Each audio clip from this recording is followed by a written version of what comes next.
Give them a shot to do what?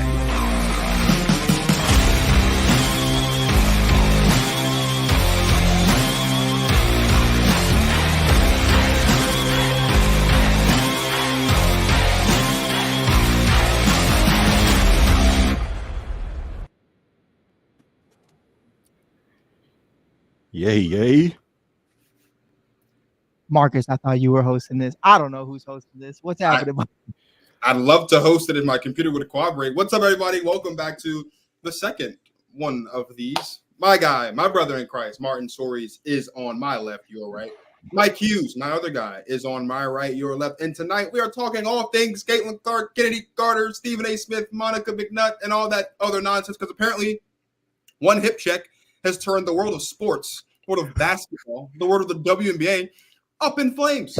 Which, by the way, in case you're new to basketball, I've watched for the past 10 years Draymond Green choke Joan men and kick him in the dick, and we didn't get this much up for. So I don't know what's going on. Martin, Mike, how are we doing tonight?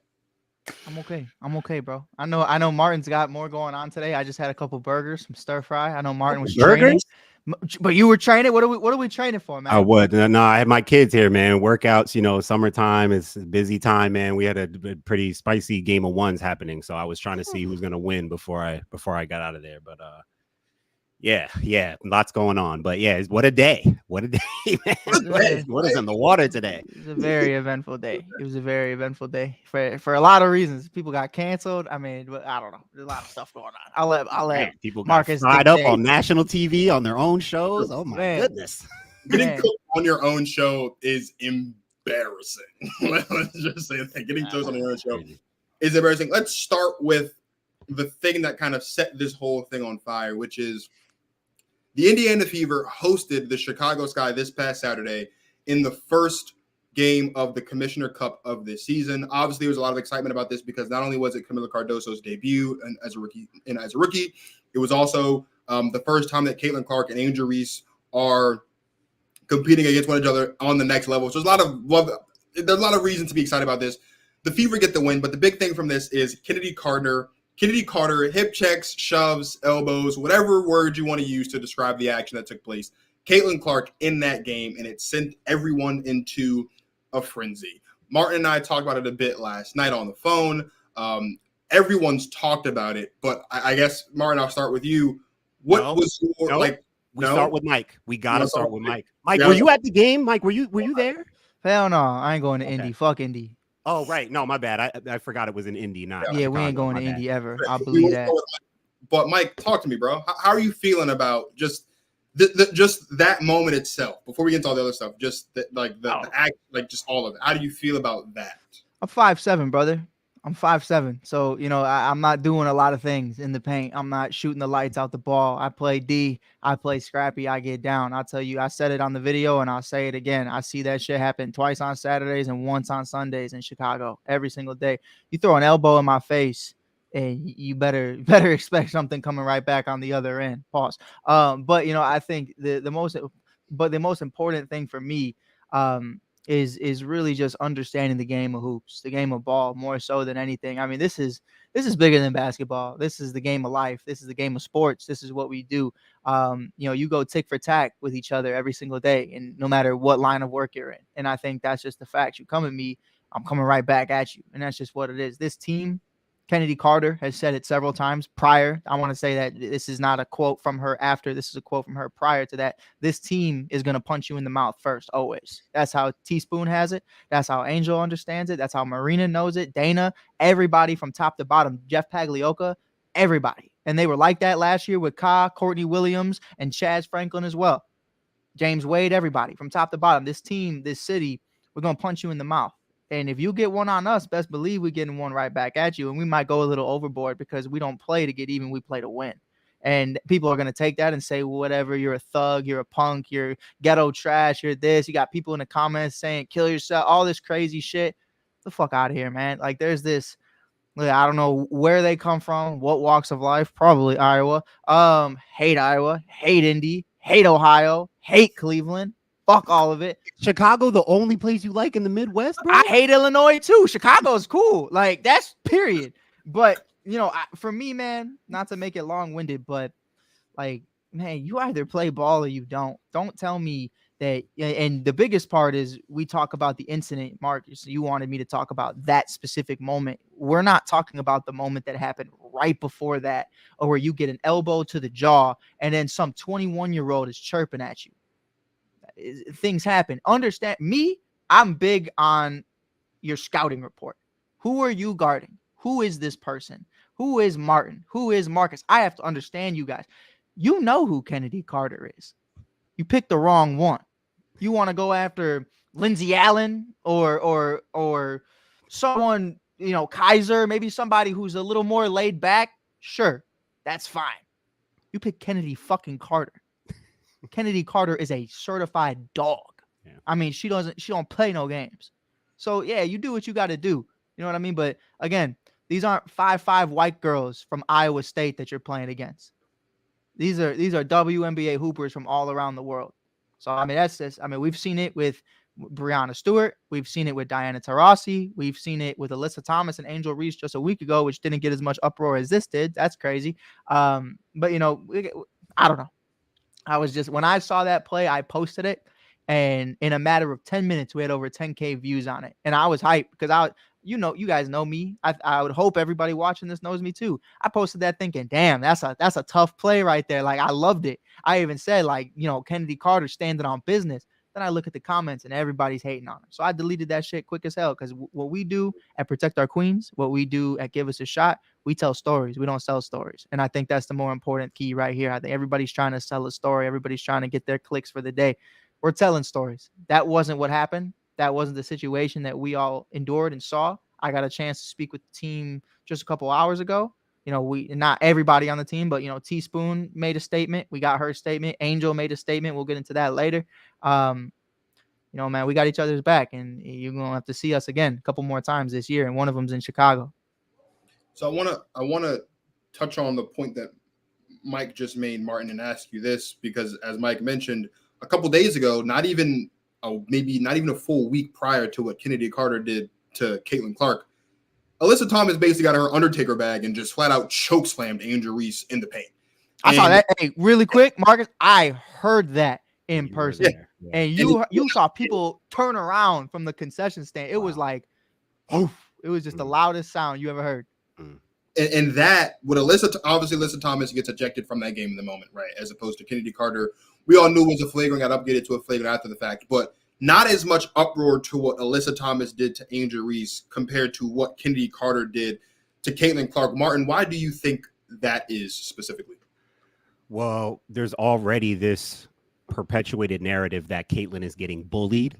So like, that was everyone I saw on Twitter who is of substance, once that happened, was like, God, why did Caitlin have to be the one she did it to? Because now it's just added. That's why all those comments came on your post, Mike, because these people are pointing out all of these little things, whether valid or not, just looking at instances where it looks like, whether it's on the court, the physicality, or the stuff, the chirping, the stuff that people have said that people take as hate or jealousy on Caitlin, people are just ready to add to this narrative that these women, this league, isn't embracing Caitlin Clark the way that they should be.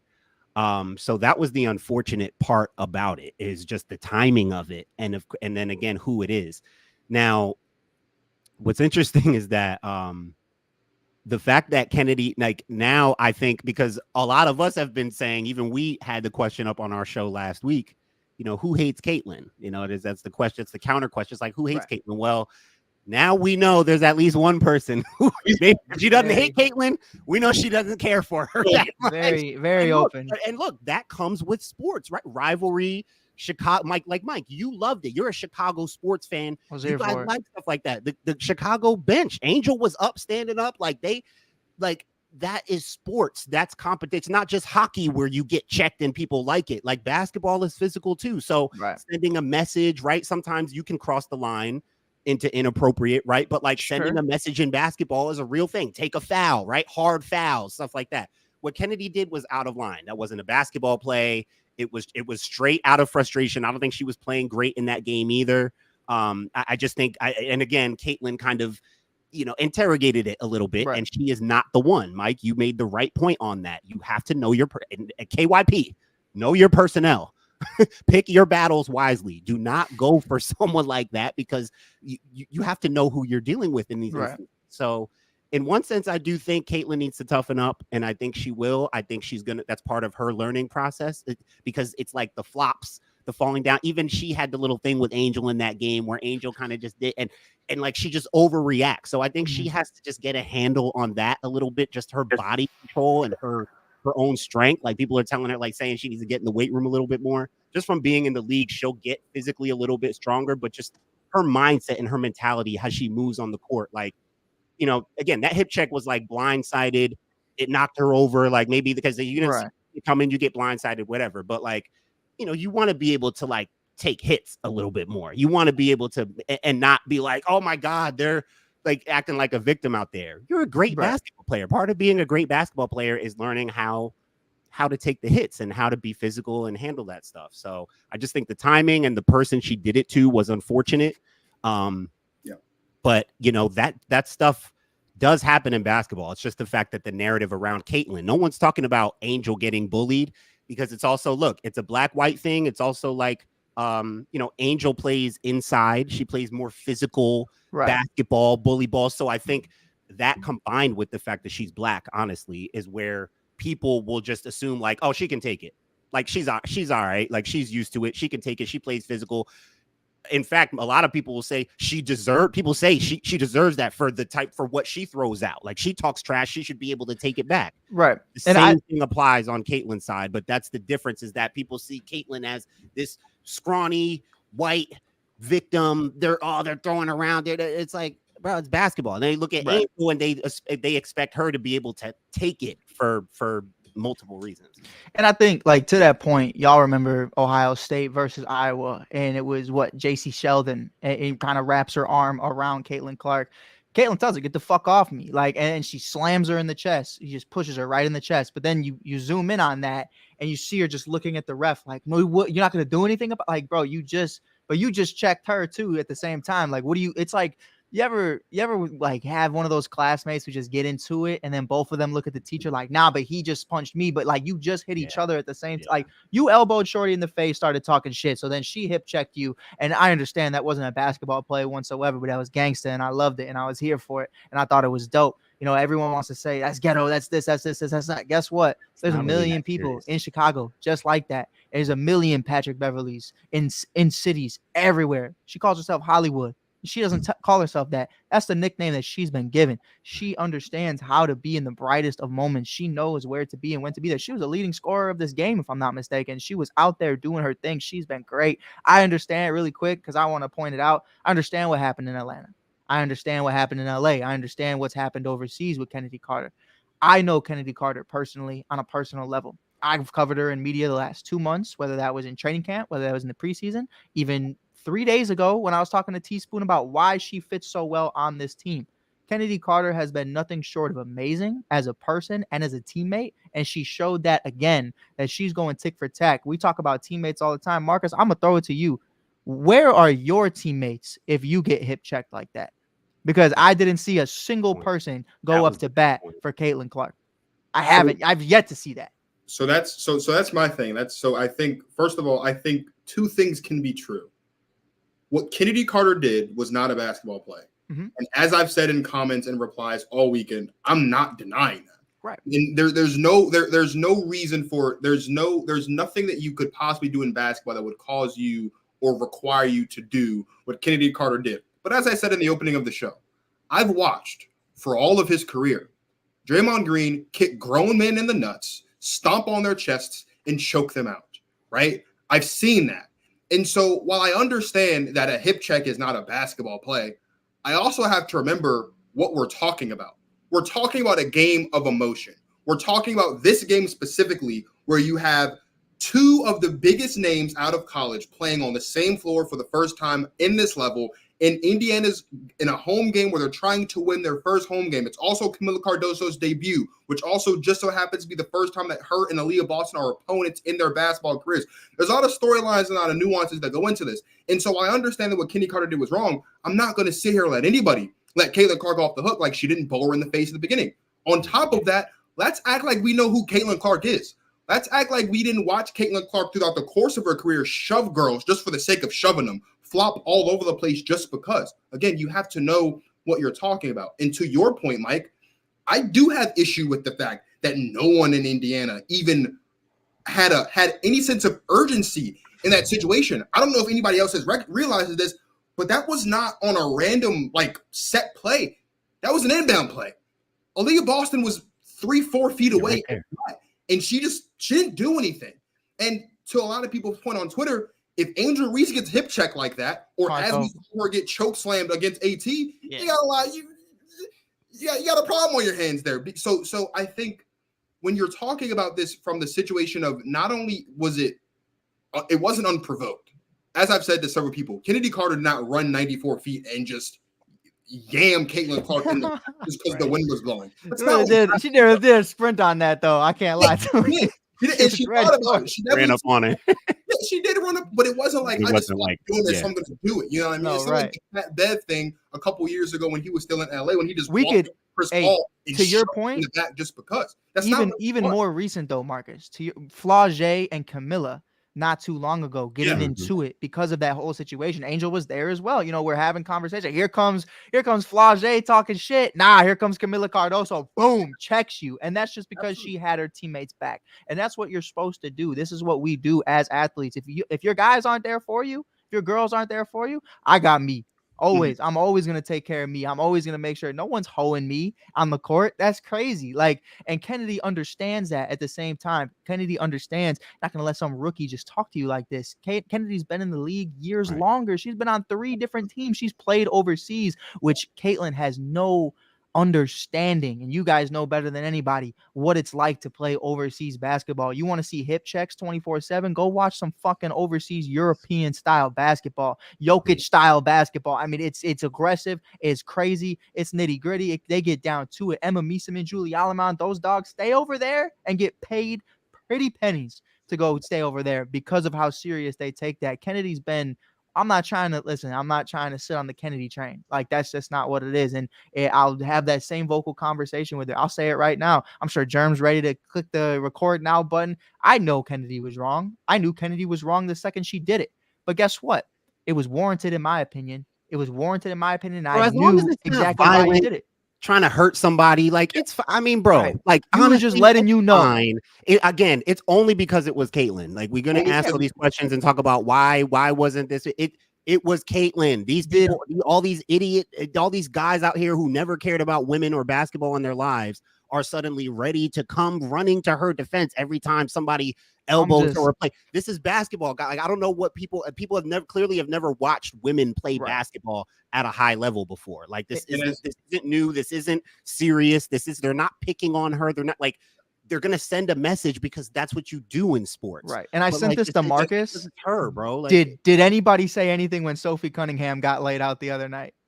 Or years before that when Kalia Copper got in her face and talked shit to no one you pick and choose when you want to feel bad for the white girl, and that's just really what it is. Oh, this is the greatest white girl we've ever seen. I've watched Sue Bird play in person, sir.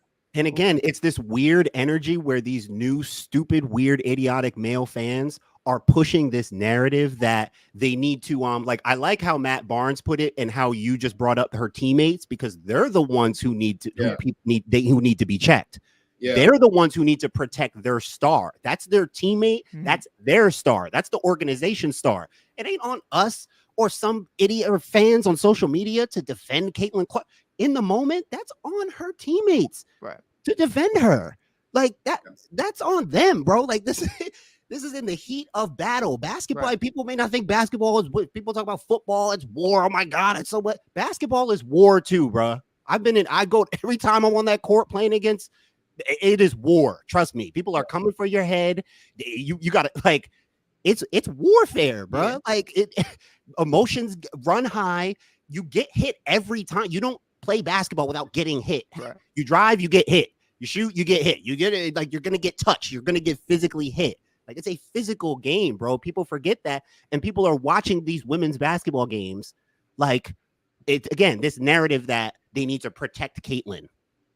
We shouldn't foul her too hard. Don't foul her too hard. She's getting you guys all this money and attention. Why are you guys talking about her bad? Why are you guys fouling her hard? What are you talking about, bro? This is basketball. I hate these people who are not used to seeing women go hard at a sport. Like, I guess people are just not used to it. Cause it's like, what do you literally think people should just be soft on her? Right. Because she's that's the not great white hope, because she's coming like, bro, it doesn't work like that. It's not my fucking job, bro. It's not my job. Like, that's what it is. And I've talked to Marcus about it. You know, we talked about it in the offseason about Sophie Cunningham and Kalia Copper being teammates now. And they're great friends. Well, I don't know about great friends. They're teammates and they're playing right? together.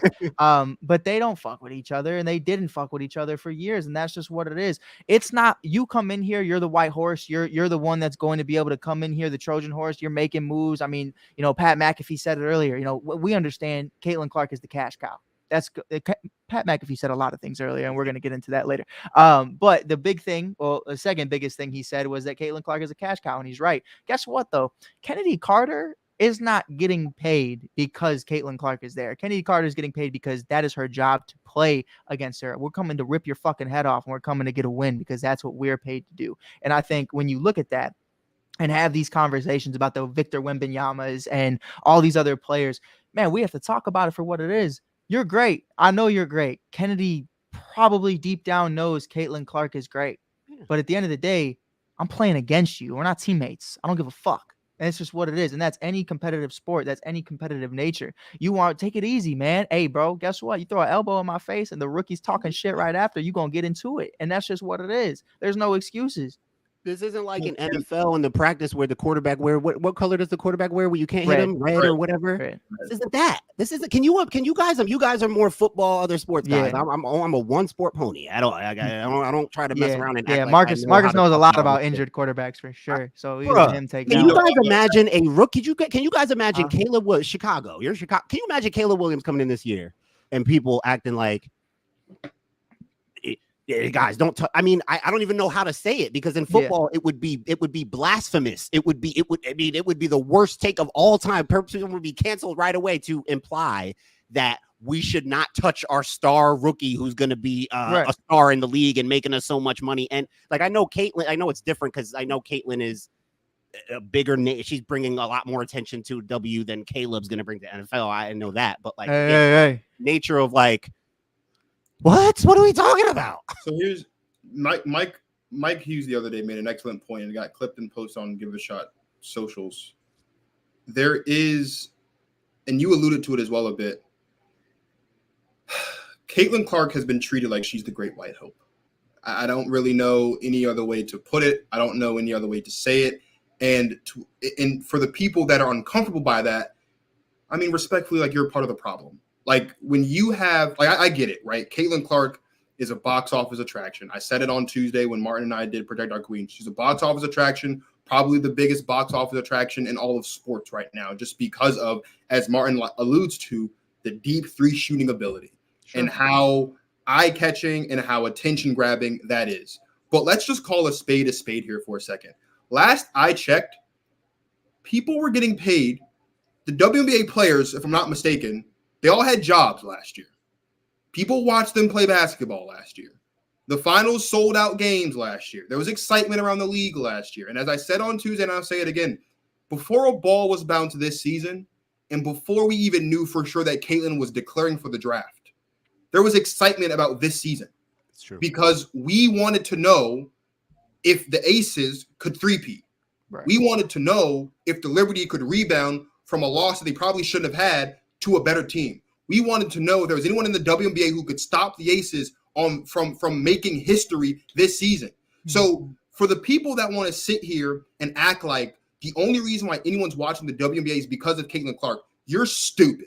Like, you're an actual idiot. Because any number anywhere, like ratings, TV ratings, they're available. It's public information. All you have to do is type it on your phone, on a computer, on a desktop, whatever, on an iPad. I don't care. Type up some stuff before you just start saying stuff. Right. Viewership was growing last season.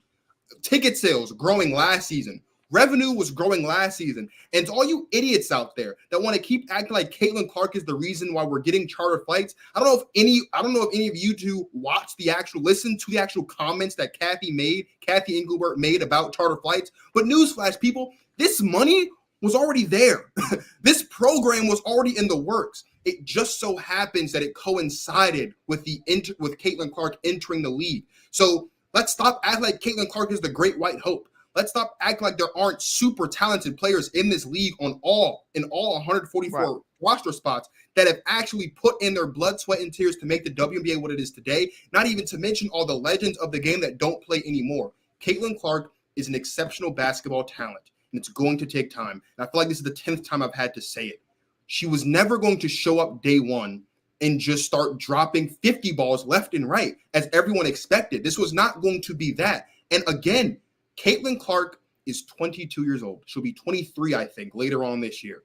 She's too young for anybody to be putting this much pressure on her. Let her grow. Let her develop. Let her get used to the game. Let her adjust. There's going to be an adjustment period. People called Cheryl Swoops a hater, despite not listening to the full clip, where the first thing she said was she thinks Angel Reese and Caitlin Clark are going to be a good pro. But there's going to be an adjustment period. We called Diana Taurasi a hater because she said, despite the fact that she said, when you're great, your talent translates, but there's going to be an adjustment period. All we've ever said about Caitlin Clark is that there's going to be an adjustment period. And as Martin said on the show Tuesday, I think he said it perfectly. What do you guys want these players to do? Just move out of the way when she has the ball in her hands? Send her a text every time they see her? Give her a big heart with a flower basket and a thank you card saying thank you for this and thank you for that? No. These girls get paid to win basketball games. And it doesn't matter if it's Caitlin Clark on the other team or not. If you are not on my team, if you are not playing with me in Chicago, playing with me in Vegas, playing with me in DC, wherever, if you're not on my team, then I'm not out here looking to be besties. I'm not out here looking to make sure that your best interest is at heart. That's not what this is. We're out here to win. We're out here to win basketball games. And so to all the people that want to sit up here every time something doesn't go Caitlin's way and act like they're bullying, act like they're being petty, act like they're being jealous, like knock it off, bro. Just say that sports aren't for you, bro. Go watch golf or something. I think go watch tennis or something, bro, because contact sports ain't for you. I don't know. For me, what's upset me the most, and I promise I'm not emotional about it. I got allergies right now. It kind of just came out. You saw me get throughout it. I was like, rubbing my eye. But no, man. Like, listen, I want to start off and say I'm a huge Caitlin Clark fan. I love her as the person and as the athlete. Yeah, I don't know her personally, but I can see the way she moves, the way she takes care of her own, the humble beginnings. I've been to Iowa. I hate Iowa for so many different reasons. And there's a lot of reasons to that, but you know, she comes from humble beginnings, and I think Indiana is the perfect place for her. When I say that, I think what upsets me the most is me, you, Martin, Germ, Michael Powers, everybody around the world, Stephen A. Smith, Pat McAfee, they're saying things for the first time in 15 years, but claiming they've been doing it the entire time. Anyways, you know, I think the biggest thing for me is we are having such a huge conversation about a hip check, but no one talked about what happened to Skylar Diggins-Smith in Phoenix. No one talks about the way they handled her and her pregnancy and basically made her feel like shit for being pregnant. I mean, there was a scandal with the Las Vegas Aces. Sorry, Marcus, I know that's your team, but like between Becky Hammon and a pregnant woman who gets traded because of this and gets shamed for it. And it's like, we're having real life conversations right now. The Chicago Sky do not have a legitimate practice facility. There are other teams that do not have legitimate practice facilities. There are other teams that don't have year-round healthcare in certain leagues, in certain situations. And it's like, we're talking about a hip check. Like, I get it. Like, I completely understand it. But my frustration isn't about Chennedy, isn't about Caitlin. It isn't about Angel or Camilla or the Commissioner's Cup or anything, or losing, which, you know, I fucking hate doing that too. But, you know, I think for me, man, there's been so many other storylines. I want to really quick, because I saw this in one of our Give Us a Shot comments. Somebody said, man, they should call Liz Cambage to go, you know, defend Caitlin Clark anytime somebody comes at her. No one ever talked about the comments Liz Cambage made. No one ever talks about why Liz Cambage has been outcasted. You want Liz Cambage back, but you also don't want racism in the league? Go do some fucking homework to why Liz isn't in the league. And that's new era fans and the old school fans. New fans will say, what about Liz? Okay, but old fans know exactly why Liz isn't in the league right now. It's not because she can't hoop. There's a reason I saw her hanging out with Pusha T and Damian Lillard at Adidas in 2020 during the All-Star break when I ran into him and I asked Pusha T when that album was dropping. I'm still fucking waiting. But you know, I think for me, man, like there's so many bigger storylines, so much more fucked up shit. Marcus, I know you just met her. You dapped up, your buddies. I hate Kathy. I can't stand her. And she's horrible at her job and what she does, point blank, period. And for us to be talking about the wrong white girl, I think that's where the problem starts, because everyone wants to talk about the charter flights and this, and that. Indy was the first one to have them, but not everybody else. So what's to it? If the money was there, right? You only taking care of the ones you want to take care of. And that's really, as a white man, coming from a basketball community that is predominantly not white. I mean, I look like Jack Harlow 2.0, except I'm 5'7". I don't even got the height like him. I mean, it's bad. You know what I mean? Like, it's tough out here being Mike Hughes, but you know, we do it and we ride it I talked to my boy Mike Gamble about this earlier. You know, he's from Humble Park and we humble beginnings, man. You know, it builds character, but at some point, man, and I'm maxed out on building character, bro. I don't got time for this bullshit anymore. And Angel doesn't either. And she talked about that earlier. And it's like, being the bad guy, that's fine. Like, she's cool with doing that. There's no problem. Like, I'm in there like swimwear 7 days a week, 365, 24/7. But at the end of the day, man, like, at some point you got to know what you're talking about. And I got a lot of people right now, whether it's, you know, whether you want to say what's, you know, are they red or blue state? I don't care. Like, all these things are turning into politics. And I'm like, what the fuck are we talking about? Like, bro, it was a hip check. How did we get into who you're voting for in the fucking election? Like, I don't care. Like, I've never once, to Marcus's point, seen Draymond Green kick someone in the dick. And then I wondered if he's voting Biden or fucking Donald Trump. That's what I'm saying, bro. That's all I'm saying. Like, it's a problem, bro. It really is, because it's like you're trying so hard to be a pick-me ass white boy. That's what it is. And you're trying to be, we got to protect her, man. I mean, it's unfair to us. Man, shut the fuck up. Like, at the end of the day, yeah, coming from Chicago, shit's tough. Being from here, it ain't easy. I was B Rabbit until I was like 13 years old and I smacked the motherfucker in the face and told him not to call me that shit no more. I was Andrew Garfield when the Spider-Man movies came out. I was all this shit 24/7. Now I'm Harleezy. Now I'm all this shit. Like, cool. I get it. You know, basketball is hard if you're white, because one, there's not a lot of us, and two, you know, it's just not it's not you, bro. Like, it's not you. And I got a lot of people from Iowa or Indy or anywhere else other than Chicago and Illinois telling me what Chennedy should have did or shouldn't have done. And to me, at the end of the day, you don't know her. You don't know her humble beginnings. You don't know what makes her tick, what makes her respond the way she does, because you're just sitting on your fucking couch. And I go on this little racism rant because that's all I had to, because that's all I'm seeing in these comments about two women playing basketball. Yeah. And, you know, I can't speak for everybody else in the league, but I would say 90% of them don't give a fuck what color Caitlin Clark is. Right. As period, point blank. The only people that make that argument are the people that low-key want to have that argument. And it's like, you're either a pick me or you just are ignorant to the actual problem, like Marcus alluded to earlier. And it's like, as a white guy, you sometimes you just got to look around and be like, y'all know y'all fucking bullshitting, right? Like, y'all know you don't know struggle. You don't know horrible things. Like, yeah, the worst thing that probably ever happened to me was people called me B Rabbit. Like, what? You don't know what it's like to be arrested. You don't know what it's like to be harassed by the police. You don't know what it's like to just be viewed as less than a human being. Like, these are things that happen every single day. And again, I'm not trying to sound like a pick-me white boy. I'm not trying to fit in with the crowd and fit in with everybody else. I'm just telling you what it is, man. You come from an inner city. You come from the street, and you know what the mud tastes like. And that's just what it is. And a lot of people like to act like they don't know what the fuck they're talking about. You think Kennedy Carter woke up that day and decided that's what she was going to do? You're out your damn mind. And that's just what it is. And fuck, like, well, why are we even talking about this right now? Right. No, it's crazy, bro. Preach, Pastor. You that was a word, Pastor Mike. You got the PK in me feeling a little. Damn. I do want to touch on a basketball point briefly. Sure. Because there wasn't many basketball points in that entire thing, which is unfortunate. But please, Martin, bring it back to basketball. I wanted to segue because you said that so well. How like all these other conversations are coming up, other than just like the basketball. It's like all this extra stuff. It's like, bro, there's still basketball to talk about, right?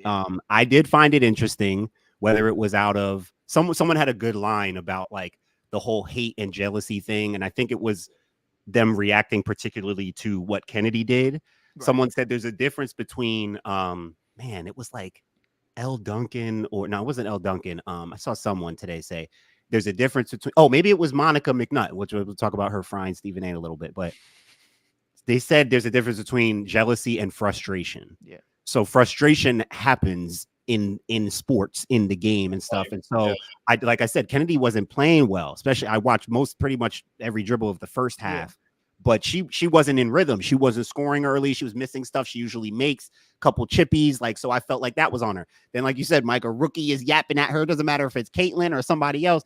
A rookie is yapping at me. Nah, like that. She's not the type to go for something like that. Just elbowed me in the face too. Like, what do we like? I mean, it's so again, So bad day. I'm having a bad day. And Martin, before you continue, she's in Indiana. I'd be mad as fuck if I woke up in Indiana. That's just me, but whatever. Whatever. So that could very well contribute to it. Makes me mad. I found interesting what she tweeted, whether it was out of frustration or whether she meant it or not. I would love even more context. I would, if I were, I don't know. I'm sure, like you said, Mike, she's probably trying to move off the stuff. But if I were one of those kind of messy reporters, I would ask her to expand on that a little bit, because she tweeted and said, which is something I've almost, not that I've been waiting for it, but I did know this day would come where someone asked the question, what does she do other than shoot threes? Yeah. And so what I find interesting, what Chennedy said specifically was, what does she bring to the table besides 3-point shooting? I'm pretty sure it was I'm paraphrasing. Those the exact words. Word and my problem is that I saw people say, well, how is Chennedy? You know, most people don't, maybe if you're not really watching the game and know, they're like, well, I've never heard of Chennedy Carter. Who is she to talk about what she bringing to the table? Well, she's bringing new fans. She's bringing new. It was like, wait, no, it's not what she's talking about. She's talking about her game. Chennedy Carter is a 3-level scorer, and I can tell you, as another 3-level scorer, one thing that we almost take offense to is when somebody is a 1-dimensional or 2-dimensional scorer. Caitlin Clark right now, just from a distance, in a vacuum, and basketball wise, right now, this is not criticism. I do basketball. I analyze that. This is what I do. So I'm telling you, this is what it is. She's a 2-level scorer. She's threes and layups. You know, anyone who talks about what they would love to see more from Caitlin, the number one thing I always hear, the number one thing for me, is develop that mid-range game a little bit more. Yep. She has no mid-range, not that she can't do it. She's a great shooter, so she could do, but you don't see her go to 1-2 pull-ups. You don't see her go operating in the mid-range. It is threes or layups. She's almost a product of the modern era, the James Harden, the, Mike D'Antoni, like the threes or paint touches. Like she's almost a product of that era. So Chennedy Carter, as a 3-level scorer who's a shifty, off the bounce, side to side player, can create any shot she wants. I just find it interesting when you see a style of a player like that critique, even though we all know Caitlin is great, but I knew at one point someone was going to ask, whether it was a player or a coach or someone in the media, I knew the conversation would come up. And I was talking to you before, Mike, about how this would come up with Steph over the years a lot, where, Steph fans who are just, ready to defend Steph at all costs would hate it when I would point out, like, hey, Steph is the best shooter ever. There may be other people, when people would say other people are better than him, you have to at least acknowledge that argument, because there are other players who do other things better than Steph. Just because he's the best shooter ever doesn't mean he's the best player ever, doesn't mean he's the best guard ever, doesn't mean he's the best scorer ever. Great shooter and great scorer are two different things. A lot of that overlaps, right? A great shooter can be a great scorer. A great scorer is usually a pretty good shooter. Doesn't mean they're a great shooter, but usually they're a pretty good shooter. Caitlin Clark is still developing her identity as like a scorer. Sure, she can get 30, but going to Chennedy Carter is the point. Right. You got to understand where it's coming from. She is a 3-level scorer that can score 3 mid-range off the bounce side to side. She's looking at Caitlin like, well, what does she do? What's so great about her? Like, she drives right, and then she looks for the sidestep, the step back left. We all know it. We all see it's on every scouting report.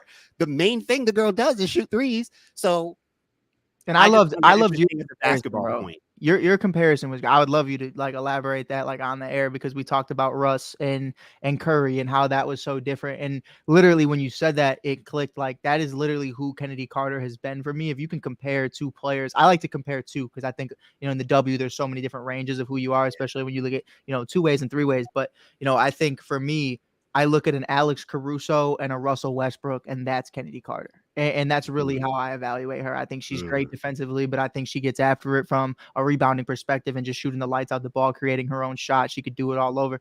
But like you made a great point about Curry and Westbrook and how people 10, 15 years from now will probably look at that a lot differently. Yeah, well, it's like because Curry started winning, like, 2013, 14, 15, 16, Warriors started out their run in 15.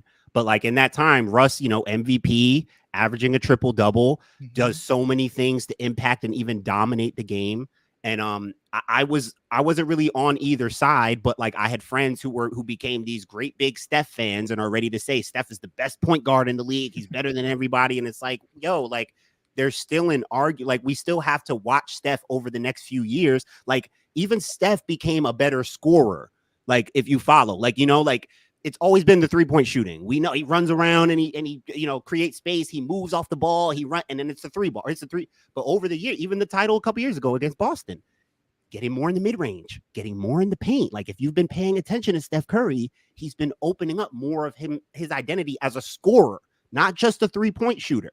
And when I would say to people like the Steph versus Russ thing, like if you list like basketball attributes and basketball traits, Russ may have had more, but like better at things that he does better than Steph at that time. I'm like, yo, if you just put it like that, like I know Steph is winning and he's beating him more, and like I know, but like if you're just comparing those two, one is a phenomenal shooter, great basketball player, but I'm saying the main thing is the shooting.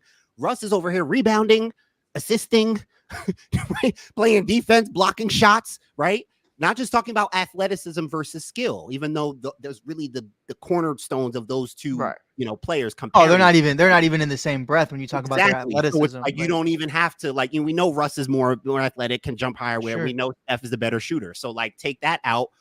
Look at what are they doing on the basketball court to impact the game? Where do they get to their spots? That's when Russ was like automatic in the midi from the mid-range going to the elbow. That's when he could actually shoot a mid-range jump shot. I don't know what happened to it, but that's when his mid-range jumper was like damn near automatic, right? Some quads weren't holding up too well. Yeah, bro, that lower body torque, bro, that thing wears on you. Trust me. But Marcus, I want to throw this one to you, man, because Martin hit it on the head. How many new fans do you think actually after a game will go into the plus minus and box score and actually evaluate who had a great game and who didn't? Because I see nowadays, I'm sure, you're younger than us in here, but not too much younger. He just had a birthday. Shout out to him. Got him a Caleb Williams. Mike, you're 3 years older than me, bro. So I'm an old man, brother. I'm an old man. One of the kids I coached told me I don't know shit anymore. So I guess I don't. But it is what it is. But it's one of those things, man, where I see a lot of people talking about the points. Caitlin Clark's putting up 30 balls. Caitlin Clark's doing this. Yeah, but you look at her in the national championship twice. There's a reason why you lost those games. You're a defensive liability, and that was the adjustment I always felt like about Caitlin Clark that I was waiting for. Was you are a defensive liability, and that's why you're flopping. That's why you're doing all these things, trying to get calls your way. Have you seen any difference from her from that perspective yet at this point? From her defense? Yeah, at all. Be serious, bro. That's what I'm saying. Like, what do we like? Why are we acting like there's this big difference between Clark from then to now? Like, it's the same person. And I'm like, I can't just congratulate you for being the same person you were 3 months ago. That was the only point I wanted. Like, that's like, you got to continue to grow and get better, and that's going to come in time. But I just can't keep being like, wow, she could shoot threes. Like, that's like, I know she can shoot threes, but what else are you going to do? Kelsey Plum. And this is not a white conversation, but it's going to feel that way. Now, the conversation I saw mic'd up of Asia Wilson talking to Kelsey Plum was a little like cringy to listen to. I don't know if you guys, I was kind of just like, Kelsey's like, oh, thank you, I think. But whatever. Was but it in the training room? They were like, they was talking about Clark, and then like she reminds me so much of you, and don't take offense to that. And I was like, what the fuck? But like, I remember so much of a young Kelsey Plum National League scorer, amazing in the NCAA, leading scorer of all time. She's doing amazing things. Or second, I don't even know what it was.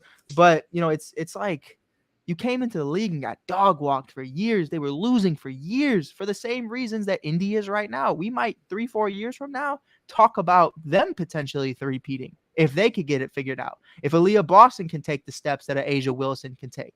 And it's like, that's maybe not to the same degree, but definitely in her own realm. You know what I mean? I think Asia's like that Shaquille O'Neal, and then maybe Aaliyah's like a Paul Gasol, if that makes sense. And I think at the end of the day, you got your Kobe. You got your Kobe, Kelsey Plum. Cool. Shoot the lights out the ball. You got Mrs. Hit that motherfucker. I mean, she does it. Caitlin Clark does her thing. But, bro, like, I can't sit here and act like it's been the end all be all. Shorty had 3 points the other night. Like it's going to happen, and that's okay. But we're not going to act like we just hip checked the MVP. Just hip checked a rookie, bro. And when Ayo Dosunmu got thrown on his ass, no one said a word his rookie year on the Chicago Bulls. Why? No one cares. When Chet Holmgren broke his ankles, no one cared. His rookie year. I mean, come on. Ben Simmons had like 5 rookie years. He got hurt in all of them. It was crazy. Yeah, it's just, again, it's this weird thing that people are associating Caitlin's health and well-being on the court with the success and growth of the WNBA, as if they're not going to see growth if the girl gets a paper cut or twists her ankle, or if she gets, I mean, they're acting like her doing well and being healthy and not being messed with and hated on is mandatory in order for the league to continue and for fans to enjoy it. Like Kalia Copper didn't just sign a $200,000 contract just a few months ago. Bro, I was gonna say to you, Mike, too. Kalia Copper is from Philadelphia. I'm glad you made that point about her. North Philly. North. Bro, Mike Hughes, you tell me, you cover the league, you know these players, you know how this goes. You made a great point about Ka and Sophie Cunningham, because I would venture to assume they still don't. I mean, look, they tolerate each other. They're teammates, and they're out there competing.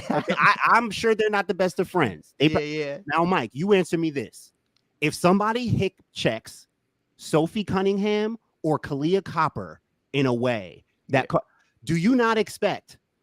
I'll just keep it on Ka. So if someone hip checks Sophie, do you not think that Ka would at least step to somebody to defend her teammate? Ka will bust your ass. That's just, I mean, Ka is one of them. No matter who it is. Would you not expect that to happen from Ka? Ka doesn't care. My teammate.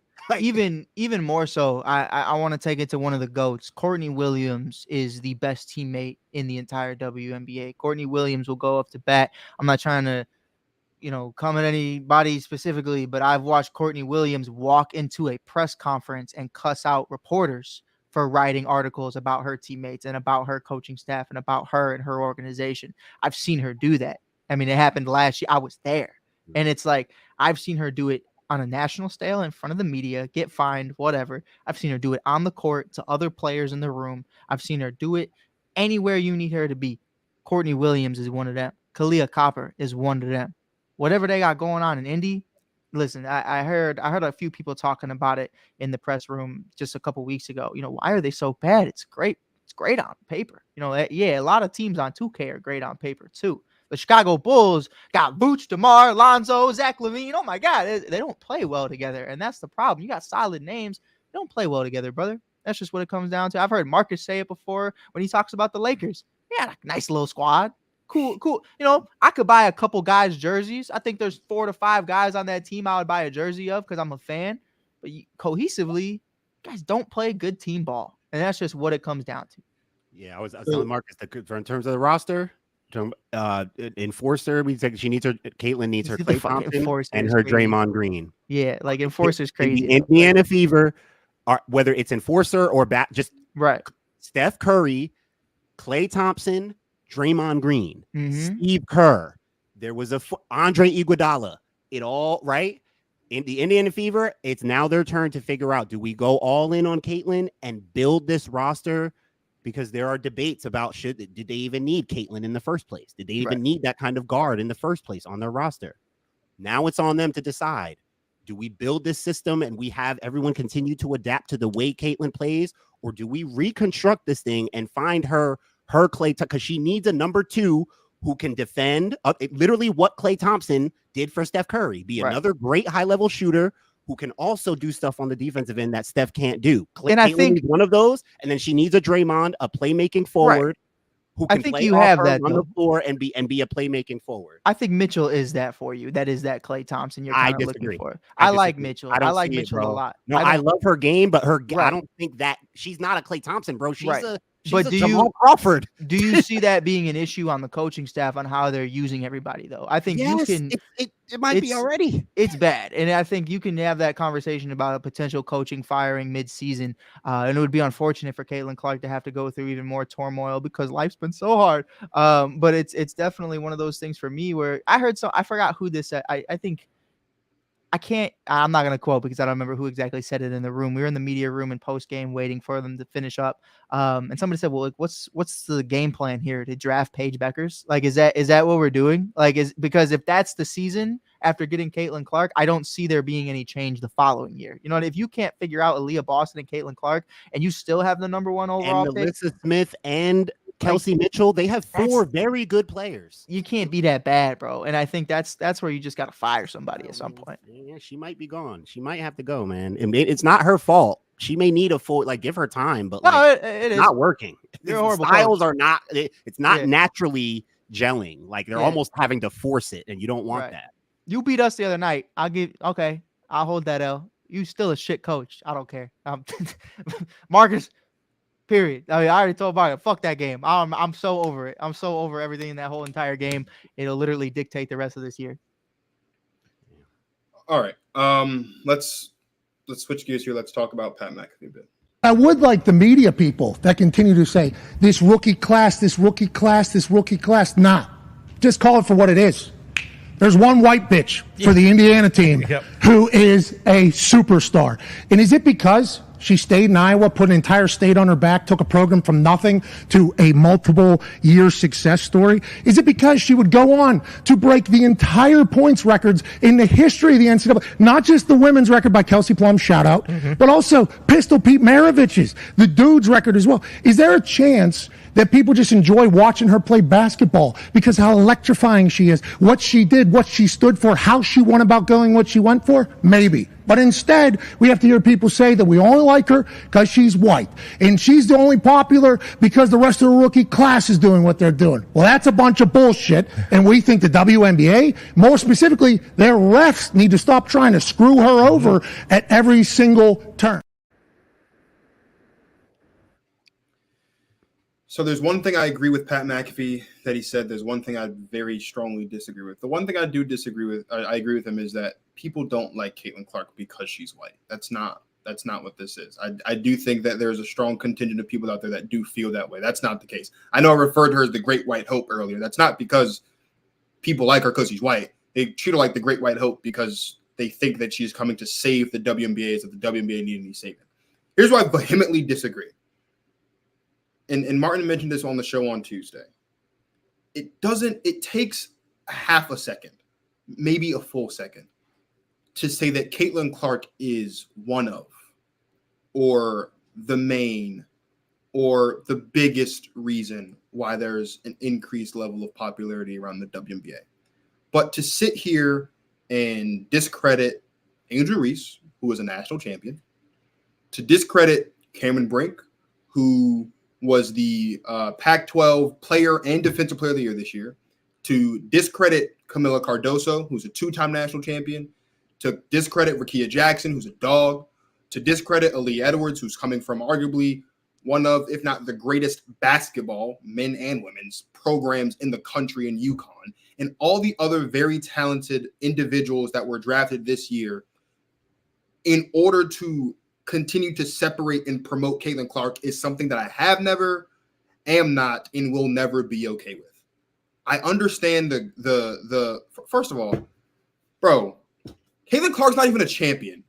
And I feel like I know that's not like a major, it's like, why are we bringing that up? Well, we talk about Caitlin Clark like she's Jesus and she turns water into wine and she's completely she has all these accolades and she's like the GOAT, and she's not the GOAT. She had 2 really good seasons.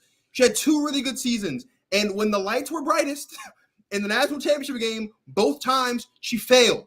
She lost to Angel Reese, and Angel Reese said it today. No one wants to give Angel Reese the credit that she deserves for her role in all of this and the increased popularity in the WNBA. And Martin talked about this on Tuesday. Why aren't we talking about the Angel Reese effect?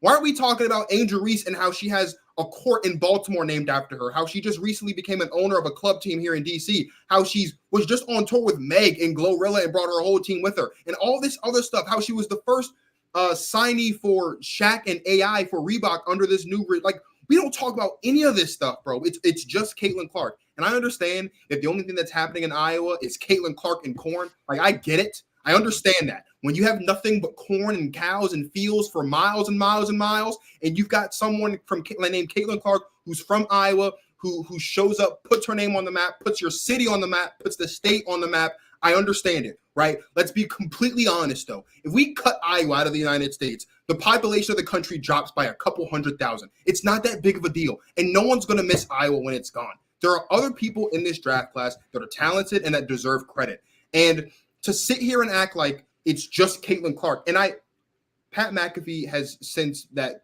show, obviously, since earlier today, tweeted about how he didn't mean to use the B word in a derogatory mention. Like, yeah, I mean, I kind of I knew that as soon as he said it. So the people that are upset about that, you just don't know who Pat McAfee is. You're not familiar with how he talks sports. That's fine.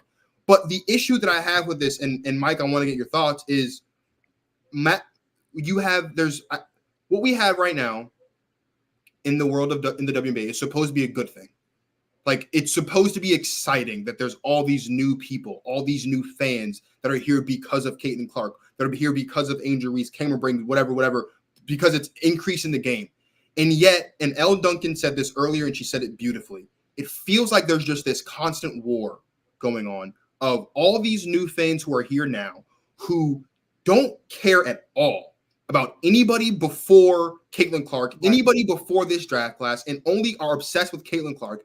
And there's the fans like Martin, there's the fans like you, Mike, there's the fans like me who've been here for a while, who understand, yes, these players are great, these players are talented, and we're glad you're here. But don't just go around acting like this is all because of one person. This uptick in popularity in women's basketball is not just because of Caitlin Clark. It's not just because of Angel Reese. There's a lot of things that have happened over the last 2 years, 2.5, even 3 years, as Monica McNutt alluded to on First Take this morning, that have gotten us to this point. And as Martin talks about all the time on our show, if you think this is it, like, wait till Paige and Kiki Iriafen are here next year. Wait until we get Malaysia Fulwiley and Juju Watkins and Hannah Hidalgo in the league in a couple more years. I think Juju's the best out of everyone you named. When I met Kathy Engelbert last Wednesday at the Mystics game, the first thing she said to me was, shout out to you for wearing the orange hoodie. Way to represent. I said, thank you. It's a pleasure to meet you. The very next thing she said to me was, Juju Watkins is our new Caitlin Clark. Wow. Great. We know that. Juju's box office, right? So this isn't the end. And this is an important moment because there are going to be more fans who are going to join the WNBA because of these specific players. And what we need to make sure that we do is we get it right now. Like, we have to make sure that we're understanding, like, great, you're here. Welcome to the W. Before you go running your mouth and saying that Caitlin Clark is going to be this and that and all that in the bag of chips, let's talk about who we're talking about. Let's talk about someone in Asia Wilson who's the best player in the league by a mile, in my opinion. And as Mark and I talked about on Tuesday, somehow we're not talking about Asia Wilson enough, and she's doing things that are crazy left and right. Let's talk about a Brianna Stewart. Let's talk about an Alyssa Thomas. And there's a lot of talent already here. I said this on Tuesday, and then, Mike, I'll let you go. There's a lot of these people who just completely thought that the WNBA was dog water. There's no talent in this league. These girls are trash. Martin and I spent the first 6 months of the show just going back and forth with people about who said that there's no elite talent in the WNBA, how WNBA is not how women's basketball is not elite basketball. And now you're here, and Caitlin Clark sets the record for most turnovers in a rookie debut, and she drops 3-point against the Liberty after the Liberty beat the Fever by, 30, almost 40 points on Sunday night. And like, oh, well, now they're bullying and they're jealous. Nah, bro. This is great basketball. It's elite basketball. And you didn't know it beforehand, I'll give you a pass. But you know it now. There's elite basketball here. There's elite teams here. There's elite talent here. But stop acting like that's not the case. Pat McAfee, I love Pat McAfee dearly. I think he's an exceptional human being. And what he's done with his name and his brand in the world of sports and sports media is fantastic. But he is just the prime example of a lot of these other Caitlin Clark fans who don't care about anything other than Caitlin Clark and only want to give Caitlin Clark all the credit. And then when we say she's the great white hope, we're being racist. You get people on Twitter talking about Caitlin Clark might be the first white person to experience racism. Shut up. Like if you would give players and teams and the legends before her the respect that they deserve, if you would give her contemporaries from this draft class the respect that they deserve, we wouldn't have to feel to put you in your place about Caitlin Clark every other day, bro. Like just relax. Caitlin Clark is an exceptional basketball player. Yeah, it's not just her though. It's Cameron Brink, it's Angel Reese, it's all of them. This is a collection of talent. And as Martin says all the time, there's more talent coming. Like this isn't it. It's not Caitlin Clark and that's it. There's more coming. Mike, go ahead. I mean, I think my frustration is I heard every single word that Pat McAfee said, and I think he made great points all around. But I didn't hear a single word he said after he said that white bitch. And that was my problem. You know, everybody went, oh, that's Pat. That's just Pat, man. That's all love. Oh, fuck that, bro. You are on ESPN right now. You are talking about women's sports, and that's exactly how ESPN, and I'll say, if that fucks up my job opportunities, cool. Hey, these two on my left, they didn't say a single fucking word. This is me, Mike Hughes, talking to you right now. I have a niece. That's my fucking world. I have two amazing women who raised me without a father figure in my life from 14 on. Like, they are your world. They are our rock. You know what I mean? And it's like, we are talking about professional athletes at the highest level on the highest rated network, and you just called her that white bitch. This ain't your little fucking dinky little podcast on YouTube anymore. Respect to our podcast and give us a follow. Hit that follow button. We also have a dinky little podcast, but one thing I'm not going to do is go publicly on air and call someone a white bitch when I am referring to any woman of sports, any woman in general, whether white or not. Like, we talk about the NBA, never once heard that slip. Never once in my life did I hear that Dante DiVincenzo, that white bitch is crazy. Like, you don't hear these things. You don't hear them at all. You don't hear anybody derogatorily put down a man at that level anywhere. Maybe Kendrick Perkins says a little something here and there, but like, you don't hear stuff like this. He made great points and he wasn't wrong in a lot of them. The problem is, I didn't hear a single word you fucking said after you said what you said. I'm not saying cancel Pat. I like Pat. Pat's probably a great person, great human being. I'm sure Caitlin might feel some type of way about the comments he made, but I'm sure I'm sure he reaches out to her and talks to her about that, though, because that's the kind of guy that Pat is. You know what I mean? He's not going to sweep that under the rug and act like he didn't do it. But at least I would assume that's from what I've seen. I think so too. And you know, that might be a relationship. He's from Indianapolis. Like he's from, you know, he was at the game. Like he understands. And he had Caitlin on the show earlier in the year, right? Like, I don't. So I agree with you. That's my problem. That's definitely not a word that you should use under any circumstance. We're talking about women's sports, and like that's what you're doing at the highest of levels. When ESPN does talk about women's sports, which we're gonna get into Stephen A. Smith in a little bit, but like, it's just like, bro, like, what the fuck are we? What are we as men? What are you doing? Like, yeah, and sorry to pull the race card, but can you guys imagine if Stephen A. Smith? I was going to ask you that. Yeah, that's a whole different conversation. He would be done. My next question. He would be done. Do you guys realize that? He would be finished. The face of ESPN, if he said that, would be done. Right. Well, listen, and let's even nonsense. There'd be no more of that. Let's put that on if it was the roles were reversed. You know what I mean? If Pat McAfee is talking about some black guy in the NBA and he says it a different way, you're canceled, brother. Like, I don't care if it's the N-word. I don't care if it's derogatory slang. I know there's total different levels between the word bitch and then obviously pulling race card shit. But it's like, you know, it's definitely something for me where it's like, but to women, that is the worst thing you could say. And it's like, there's levels between racism and just sexism, and there's totally different things. But at the end of the day, it was out of fucking pocket, bro. Like, let's not say, oh, well, if he would have said the N-word, he would have got canceled. If he would have said the B word, he wouldn't have. But if this is, I don't care how anybody feels about it. At the end of the day, bro, you literally talking about women's sports went on air on ESPN in a tank top and called her a white bitch. In a tank top. What? And the other motherfucker to your left has a cowboy hat on. How do you want me to take that, bro? Like, how? Like, what am I? Like, bro, if you would have talked about my niece, that's somebody's daughter, that's somebody's sister, That could be somebody's mother. Like, and if you were to say a single word like that, I promise you, just like Ice Cube walking into the studio after he found out his check didn't clear, I'm walking in with a baseball bat, brother. You ain't talking about mine like that. That's what it is. And it's like, for me, bro, I don't care about the comment you were trying to make, the storyline you were trying to sell.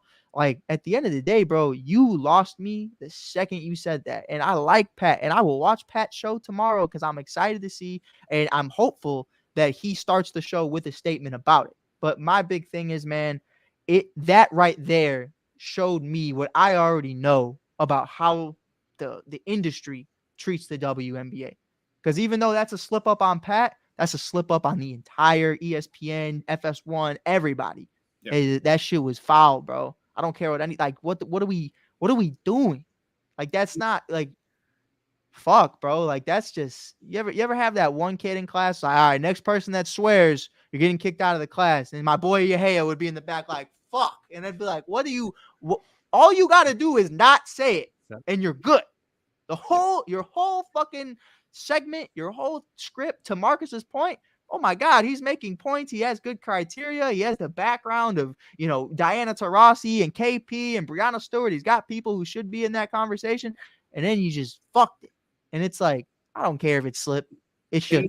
And the other thing that annoyed me about that is they did this guess which WNBA rookie thing to prove the point. And again, they were putting it up in a way to make their point about Caitlin Clark, but you're also like, they were super dismissive of the accomplishments that in the rookie they chose were Angel Reese and Cam Brink in this. Like, right. How there was a game that Angel Reese played that had like 100-something thousand viewers or something like that. And he was like, oh, well, Caitlin Clark's at 333, triple that. I'm like, dude, like we can live in a world where, again, we can live in a world where two things can be true. We can live in a world where Caitlin Clark has brought all of this attention to the WNBA because she's from Iowa. But we can also live in a world where Angel Reese has brought a lot of attention to the WNBA. Sure. So much fucking attention. Like, I want your guys' opinion really quick. Can we make the argument on this show that if Angel Reese doesn't go like this, we are not talking about Caitlin Clark in the same capacity, because Angel Reese doing this sparked a completely different debate in the national championship game that led to Caitlin Clark's viewership in 2023, 2024. Is that wrong? Is it wrong of me to say that? Because we're sitting out here, bro. I would push back slightly before Martin goes, only because Caitlin Clark's not the legend of Caitlin Clark. In her defense, did start the game before. Sure, it started. It started before that. It started before that, but I'm saying as far as like the massive attention, because you have to remember, to get to national championship, Caitlin Clark and Iowa handed South Carolina was only their third loss in 3 years. Hella else, the whole tournament, even in the conference tournament. So I think that in and of itself, there still would have been just talk around Caitlin because she's still she's still the third loss, and until someone else beats South Carolina, that's all. Like, that's who she is, and that's who she is. But to your point, like, this all started because Angel Reese did this. 100%. Like, which, if we remember correctly, this came from Caitlin Clark doing it. Exactly is what I'm talking about, Marcus. Right. It's like, what are we talking about? Like, every single thing that happens, you can trace back to her doing that shit first. Yeah. Always. Point blank, period. You want to have the conversation? There's one time, it was when Sheldon put her arm around her, and it turned into a whole different thing. Clark still retaliated and then looked at the ref like we were stupid. You just punched somebody in the face in the middle of the classroom, looked at the teacher and was like, well, damn, he looked at me funny. Well, what the fuck is wrong with you? Like, what do we like? Caitlin did it first. Apparently, as Andy Van Lith has told the story, he did it to her strength coach because apparently there was a thing going on. I don't give a fuck.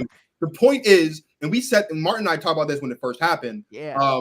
This came from Caitlin. Angel Reese did it back, and when Caitlin did this, it was emotion, passion, this other stuff.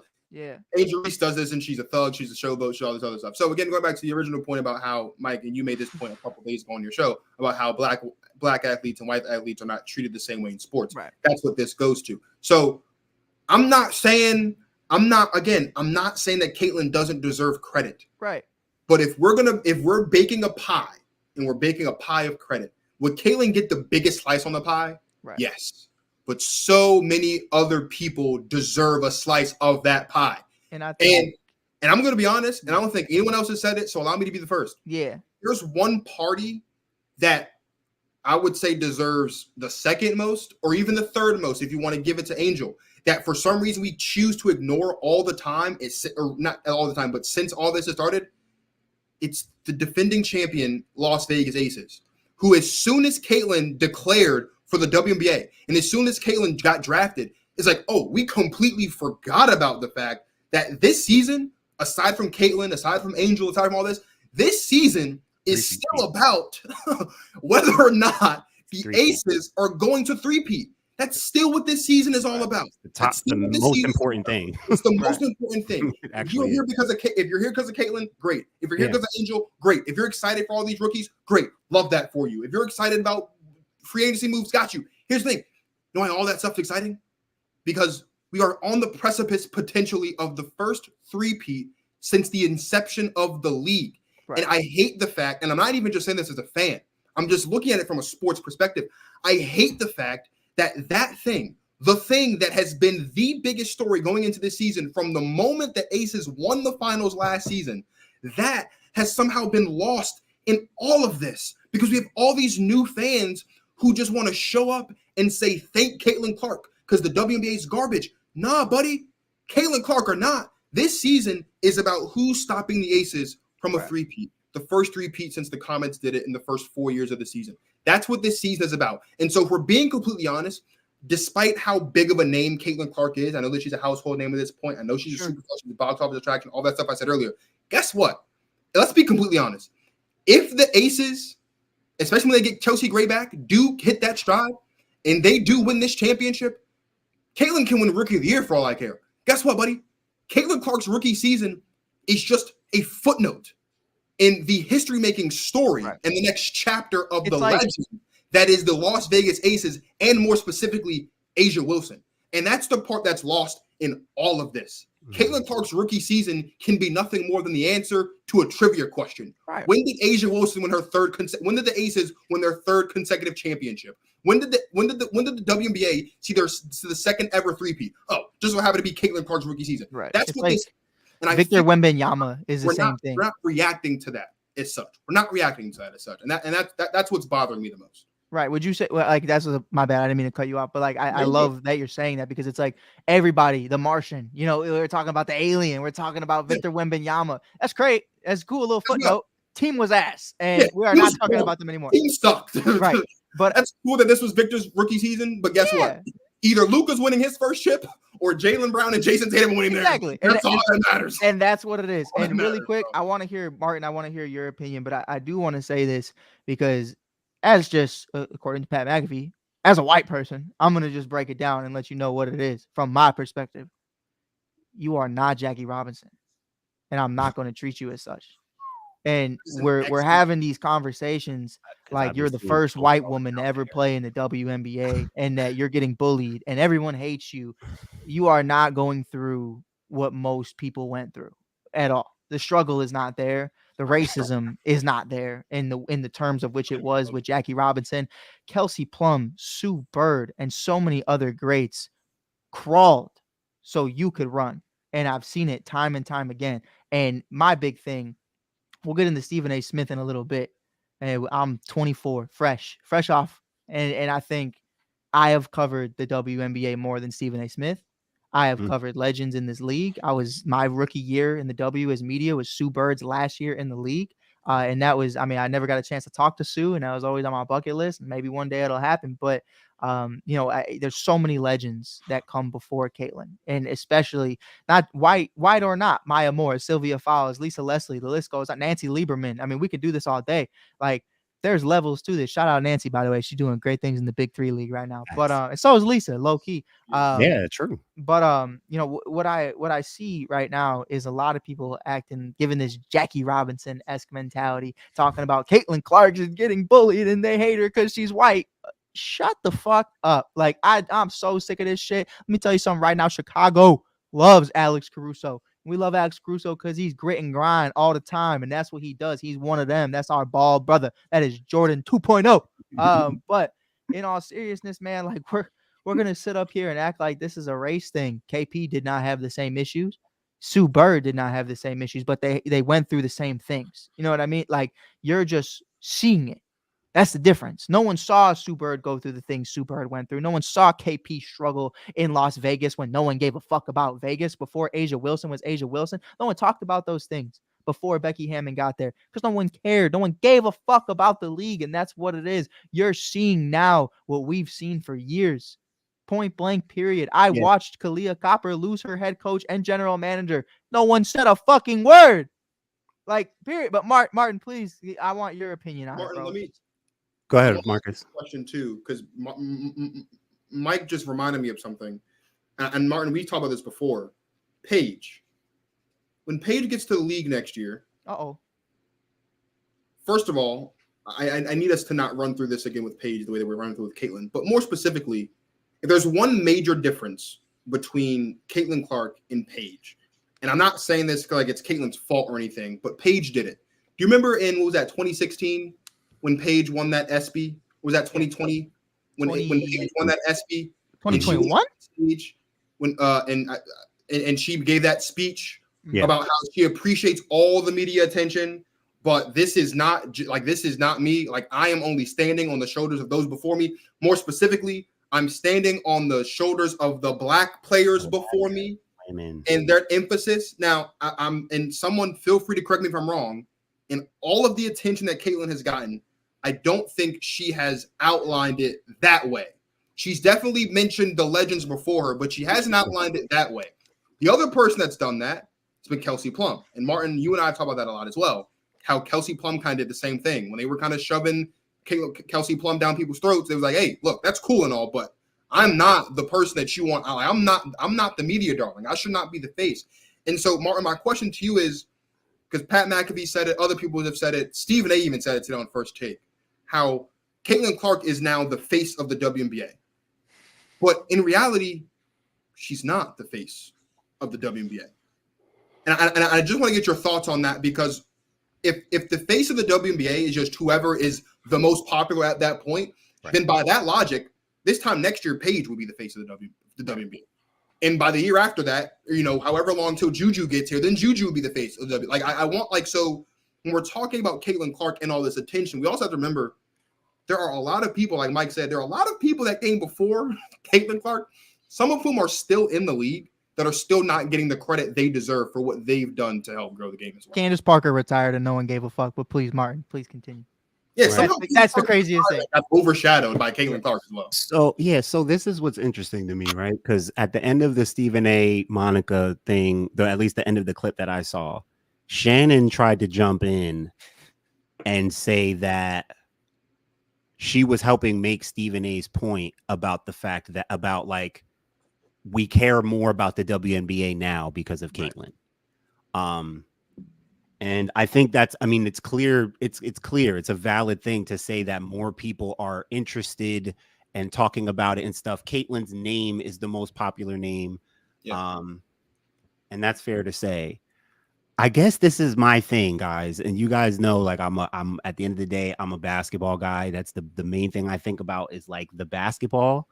And I was even thinking this earlier, like, it goes back to what I was talking about with Caitlin and the 3-point shooting and just her overall identity as a basketball player. And I said this to you, Marcus. I tend to remind people of this. But the main thing, like, think about it, guys. People are showing up to people claim to be huge fans of her, right? They think that I'm going back to even what you said, Marcus, about like she's not the GOAT, right? She's not the GOAT yet. She's not that yet. She may be, like, she has an argument for the college GOAT. She's one of the greatest college players of all time. You could do that, but like if we're talking about, especially she didn't even win shit, like, and she didn't win. So like, there's still an argument against. She's not just the flat out GOAT of anything yet, right? At any level. This is like the biggest thing for me, bro. Even if she had won something, the number one thing about her game that draws people, that gets people excited, that makes people think they want to go and bring their family and go. They want to see that girl shoot from the logo. They're not there to watch her get 12 assists. These aren't these aren't genuine basketball fans that want to see an Indiana Fever system and balanced scoring and good offense and good sets. They don't want they're selling out these arenas. The girl's getting these endorsements. These people are coming. These people think that she's the GOAT. These people think she's so great, not because of her passing, which she happens to be a great passer. But I was thinking about this, like, she ain't the best passer I've ever seen. Like, she's a great passer, but she ain't like, I don't watch her to watch her pass the ball. Like, she's an excellent passer. I love her IQ. I love how she pushes the ball, Marcus. I've told you many times the things that I love about her game. Courtney Vandersloot.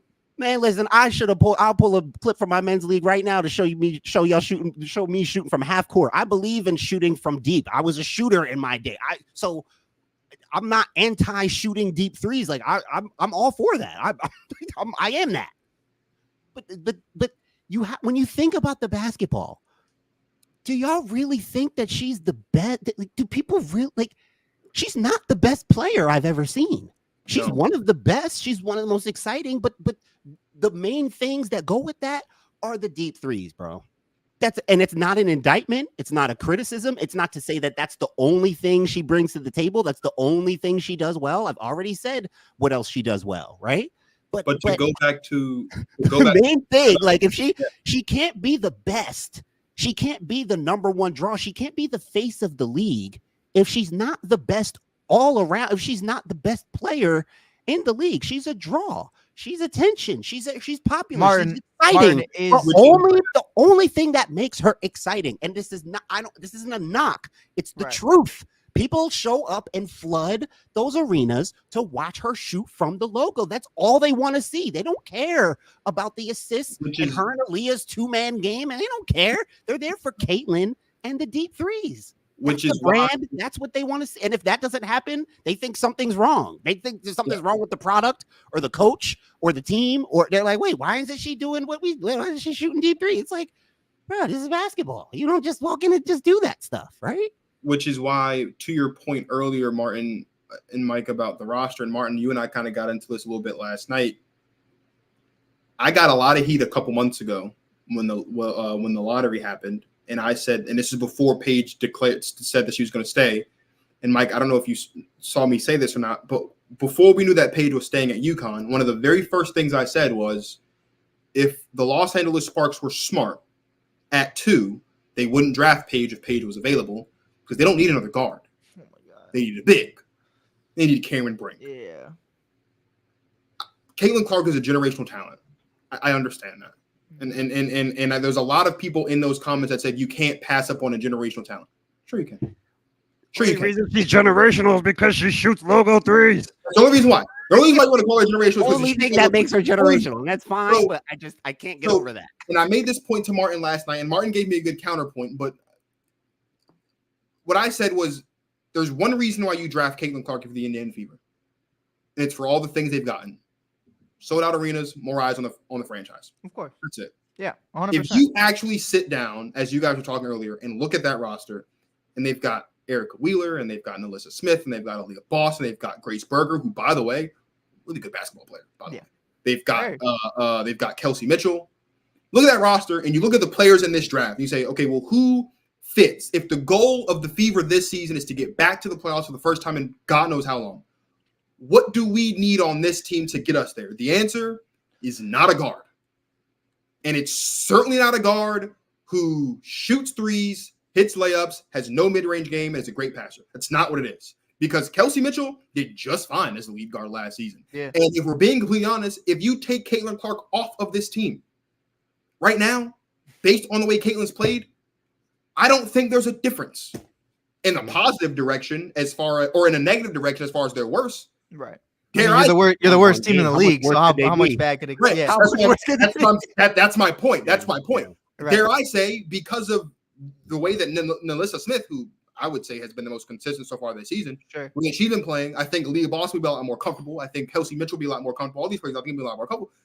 If we're being honest, they might actually have more wins to their name right now if Caitlin Clark's not on the team. More of an identity. Yeah. They might have more of an identity because they're not just, this isn't just Caitlin adjusting to the W.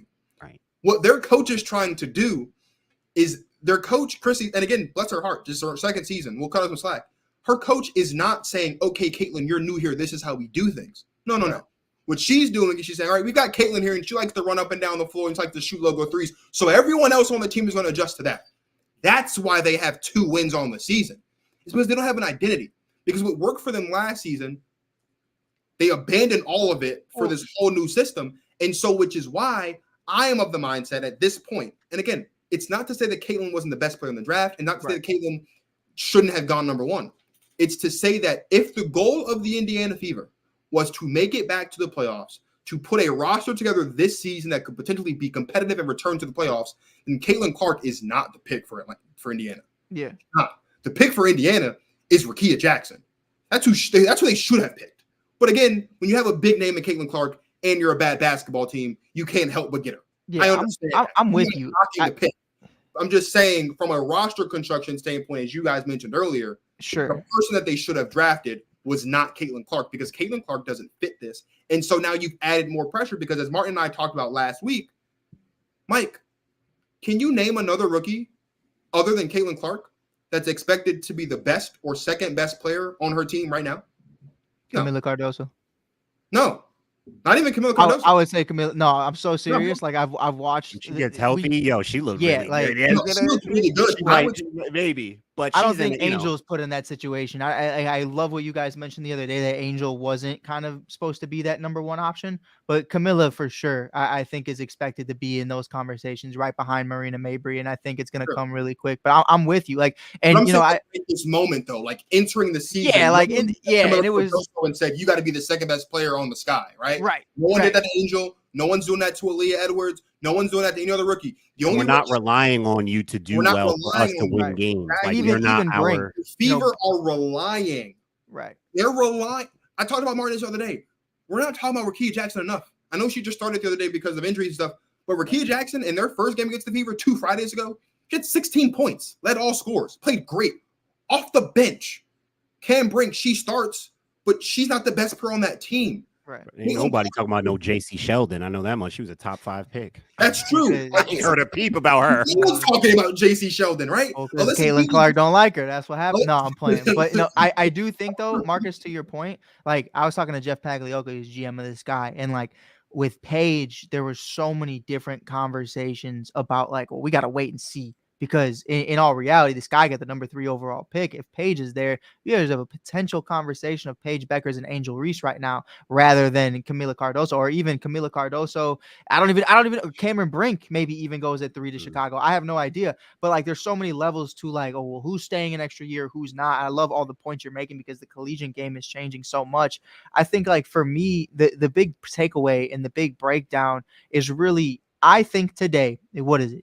My phone died. So it's June 3rd. Is today June 3rd? June 3rd, 2024. I think the Indiana Fever could make the playoffs by the end of this season if they change their narrative from, you got to remember, like Kobe Bryant came into the league ass, and like he slowly turned into who he could be after they got Shaquille O'Neal. You have Shaq. That is Aaliyah Boston. You know the system that can work. You know who she was last season, and they have completely gotten away from who she is. And I've even seen her kind of look a little lackluster, not as motivated to really be that physical presence, that physical specimen that she is. And I think that's the big thing right there. If you just start feeding Aaliyah and let Caitlin just do what she does, I think you're in a beautiful spot. When you try to flip it and now you have Aaliyah just standing in the paint, that's when you're starting to get real fucking problems. If you're the Indiana Fever, they got away from the identity. Your first number 1 overall pick, you completely forgot about, and you're on the Caitlin train. That's completely okay. But you have to break down really what it is, and you have to run this team through Aaliyah Boston. That's just my personal opinion. And I want everybody on Give Us a Shot. If you're new, I see 28 people in this mug right now. Hit that follow button. You can check us out, man. You could always hit that follow button on all social media platforms. We're making content 24/7, YouTube, Facebook, Instagram, TikTok, everywhere around the sun. We're in there like swimwear. But the point of all of it is None of us on this panel hate Caitlin Clark. We hate the situation that she's been put in. We hate the media for spinning it the way they have. The conversations that we've had to have today. Me saying that Caitlin Clark isn't Jackie Robinson is something I shouldn't even have a conversation about. That's not something that Caitlin. Straightforward comment. That should not be misconstrued. How does that even go? How are we? Is a Germ can clip it and post it. I give a fuck. Like, Yeah. it's not Caitlyn saying these things. Right. Caitlyn is hush hush. Caitlyn said she doesn't go on social media, so hopefully she doesn't. The one day she does, that doesn't pop up. But I think, man, like, it's so unfair to her. It's so unfair to these other athletes, and it's so unfair to women everywhere. Is to just turn on ESPN and hear the word bitch come out of a host's mouth. To hear the race debate going in and out 24/7. And it's like, when the fuck are we going to start talking about basketball? I have yet to hear one person make a race debate about Luka Doncic versus Jason Tatum. It's because there isn't one. Because no one cares. You're trying to create problems where no problems lie. And maybe they do in certain places of the world.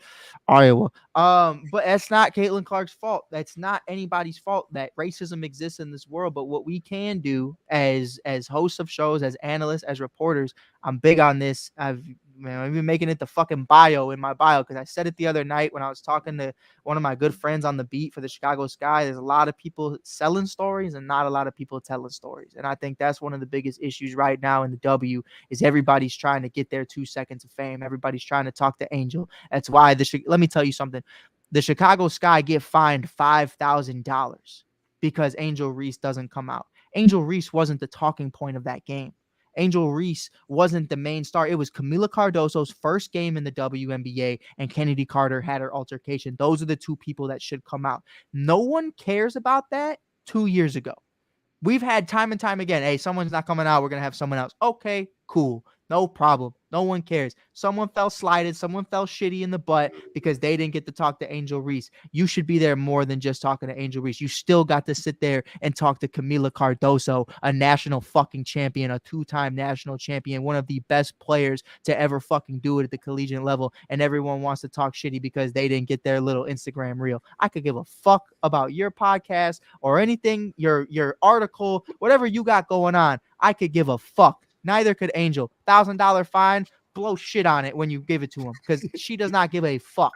She is sitting pretty right now. She's a Chi-Town Barbie doing her thing. Fuck everything everybody's got to say about all that. I'll say this really quick because it matters. And I want to say I'm about to talk to our PR team tomorrow. I got a couple fucking gift cards I'm about to give to some people because they are the greatest fucking PR team I have ever worked with. They handled Candace Parker like a fucking gem. They handled Kalia Copper losing her general manager and her head coach in the middle of a fucking season because he wants to go play whatever the fuck Toronto Raptors basketball was. They're handling Angel great. They're handling Camilla even well. They're doing everything they need to do to put themselves up for success. They care about these players. They could give a fuck what Mike wants to talk about or who he wants to talk with because they cater to the players. That's what their job is, and they do a great job. So I wanted to give some love to Sky PR, who got fined $5,000 for just giving Angel Reese a second to fucking breathe. So sorry, Kathy. There's one thing I want to say, and it's just because I just saw this comment. I'm going to reply to it, and then we're done because we've gone way over what we thought we were going to do tonight, but it's fine. It's been great conversation. Shout out Tony Hollinsworth, who said media has to create that interest. They had the storyline with women's college basketball. Now they don't have one with the WNBA. Tony, buddy, there is a team in the WNBA by the name of the Las Vegas Aces. I love Tony. Wait, be nice to Tony. That's my guy. They are trying to three-peat. Hasn't been done since the Comets did it the first 3 seasons of the league, and they won the 4th one as well. That is the storyline. So I know Tony's your guy. I'm not hating on Tony. I'm just using this comment as an example. There are a lot of people that have a similar line of thinking that think that there's media that has to generate storyline. No, right. The storyline that you need to run with on the top of everything is there. There is a team trying to do something that hasn't been done since the beginning of the league. It hasn't been done in almost 30 minutes. Let's do that. Let's run with that. And let's stop turning this into a race war between Angel Reese and Caitlin Clark. Let's stop turning this into a Caitlin Clark is the Great White Hope thing. Let's stop turning this into, her team sucks. Yeah, welcome to sports, bud. They picked 2-1-1. That's not a good basketball team. Right. Yeah, I think that's Tony's point, though, too. Like, yeah, but he said the WNBA is going to ruin it over BS. The WNBA is not It's not pushing the these WNBA. conversations I and think narratives. I think It's they not are. them. the I really media. do think they are. I think the WNBA is pushing it in a certain way too, because I'll tell you this: I have seen, and this is not just sticking up for you, Tone. I know you're listening right now. I love you, but there were parts where I would disagree. There are parts where I do agree. When's the last time you saw Asia Wilson, Brianna Stewart, Brittany Griner, or hell, Skylar Diggins-Smith in real conversation from the WNBA marketing in commercials all over the place? I haven't. I've seen Angel. I've seen Juju. I've seen Juju in commercials. So the WNBA has done a disservice at trying to paint these stories that you're talking about, Marcus. Like, I hear you. It's right there in front of you. And Kathy is just staring at it going, okay. And then walks away. Let's go talk about Caitlyn. Let's go talk about Juju, who's not even. What did she tell you, Marcus? Tell me exactly what she told you. Juju's what? She said Juju's our next Caitlyn Clark. Why the fuck are we talking about that when Caitlyn Clark's not even Asia Wilson? Caitlyn Clark, again, it's not, hey, you're not even the best white girl in the league. That's Brianna Stewart coming off of MVP, coming off a finals appearance. We don't talk about Stewie at all. We don't talk about KP. I think it's fair, though. Like, I think it's still fair that, because like, we all acknowledge it. Like, we acknowledge it, though. There was Does a the league translation acknowledge from the excitement in college the last 2 years. Like I kept talking about on the show, like it's going, the WNBA, I said on our show, the WNBA would have to be ready for that because it was coming. They didn't have the same energy in the league the last couple years. Like it had been growing, but it wasn't the same as what's going on now. And the main reason, but Martin, this before we get out of here, I want to ask both of you this because I've pondered it all the time, and I didn't think we were going to talk about it tonight. If you're the WNBA, if you bringing your girl over to the crib for the first time, hey man, check this out. This is my room. This is my beanbag chair. I got a cool lava lamp. I got a TV. I got a PS5. I got a dog. You're trying to show her everything other than just you. All these Caitlin Clark fans are coming in, right? They're all swooping in, whether it's Angel Reese, Caitlin Clark, woo, woo, woo, maybe Juju. I don't know. According to Kathy, that's what's happening. But Juju's the GOAT. I want that being known, but we're not talking about that right now. The point is the WNBA can say, hey, look, the Aces and the Fever are playing. Let's promote Asia Wilson so all of these fans can see who she is at a scale that they haven't seen before. That's the big picture. That's the understanding. Hey, you're a Caitlin Clark fan? That's great. Have you met Brianna Stewart? Have you met Asia Wilson? Have you met BG, Skylar Diggins? Have you met Kalia Copper, who's been a fucking MVP? And the fact that she wasn't in y'all top 5 list is crazy. It's blasphemous. She was in my top 10. You missed that part. She was in mine. It, but I'm talking top 5, and she ain't 5, 4, 3, 2. Oh, she won. Number 1. She gonna be MVP. Bank it. I'll protect our queens. I said it here first. June 3rd. But man, like that's my real quick point. Is Alyssa Thomas is a modern day Jokic, getting triple doubles left and right. 0 promotion. Asia Wilson is the hottest thing since pants with pockets, or like Marcus says, sliced bread. I've been saying that lately. Yeah, I just think like they haven't done a good job. I'm just saying they're not the ones ruining it. Of course, and I'm with you. They're not. They're doing their job. They're doing a great job, like you said. Kathy, listen. Whatever you feel about Kathy, she knows Caitlyn is the cash cow. They're doing what they need to do right now. They're capitalizing on the energy. So they're not ruining anything. They're doing what they're supposed to do. It's not them. Right. It's all these idiots out here. The WNBA isn't ruining anything. And that's where I'm saying, like, it's like that's why I agreed. And I also disagreed with the whole statement. Was like, I agree, that media is fucking this up. But I will also say the WNBA has said, okay, well, we're just going to run with Caitlyn. There's a reason the media is only talking about her. If you look at the games, Angel Reese and Camila Cardoso's first game ever played together in the preseason wasn't televised. Marcus, what are we doing? Right. Yeah. Like, what are we like? No one's talking about it. We're on ESPN2 during the finals. What the fuck is going on in the middle of the summer that we can't be on ESPN during the fucking finals? Like Marcus said, the money's there. The players are there. Fucking promote them. And that's where it's like, man, everyone loves Clark. That's because what did the NCAA do? Holy shit, we're going to start selling seats. We're going to start being on ESPN. We're going to start promoting the fuck out of Clark and Angel and all these other players. That's been great. The W has yet to do that. You had Maya Moore, Sylvia Fowles, and all these dogs. At some point, you have to look at it and say, the W has done a disservice to these women more so than anybody else. And that's 10 toes. The ones in the past, absolutely. My sister was one of them, so I could speak to that for a lot longer. So I know all about that. I'm just saying when it comes to Caitlyn, sure, it's not the league, bro. They're not ruining it. This BS that my man Tony, much love to you, man. Appreciate you for watching. It's not the WNBA, bro. The BS is coming from, and I'm with that. I'm the with fans that. and the media are driving these stupid narratives that have nothing to do with basketball. Last thing I'll say is this. I'm going to say it directly to Germ because Germ's watching and he's commenting. Germ. I love Germ.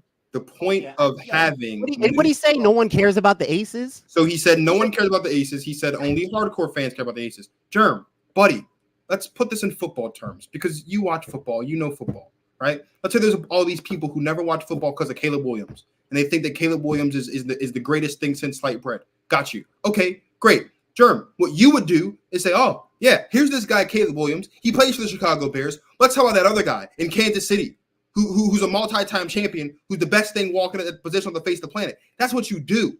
So it's not that Caitlin Clark isn't a story. The issue is that there's so many new fans that think that Caitlin Clark has to be the story, that Angel Reese has to be the story. No, that's not what this is. There's one story that we need to be telling in the WA this season, and everyone else are components to that. This season is all about who's winning the championship, but more specifically, if the Aces are going to do it for the third time in a row. That's the story. And that's okay for that to be the story of the season. Yeah, these so-called Caitlin Clark fans, these so-called fans, they're coming to watch Caitlin Clark. They're not even coming to watch basketball or watch the WNBA.